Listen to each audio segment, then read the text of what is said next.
ভালো আছো বোন? হ্যাঁ হ্যাঁ ভালো আছি। যা বুড়ি তুই ঘরে গিয়ে একটু শোগা, সারা রাস্তা বমি করতে করতে গিয়েছে। ডাক্তারে কি বললো মা? কি বলবে? যে ডাক্তারের কাছে নিয়ে যাচ্ছে সেই ডাক্তারই বলছে 3 মাসের মধ্যে অপারেশন করতে হবে। এই ডাক্তার অপারেশন করতে কত টাকা লাগবে বললো? ওই একই 2 লাখ টাকা। এত টাকা আমি এখন কোথায় পাবো বলো বোন? খাসের জায়গায় বাস করি, জায়গাটা বিক্রি করতে যে মেয়েটুককে বাঁচাবো সেই সামর্থ্যটুকু নাই।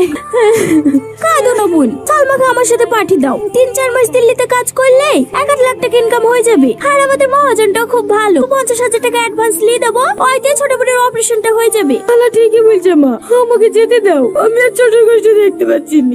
কিন্তু বোন, বিদেশ জায়গা, বুড়ি যদি কিছু হয়ে যায়। আরে কিচ্ছু হবে না, আমি আছি না। আমি সালমাকে নিজের মেয়ের মতোই দেখবো। আর ওখানে প্লাস্টিক ফ্যাক্টরিতে কাজ, প্রতিদিন 5-6 ঘন্টা করে কাজ করলেই হয়ে যাবে।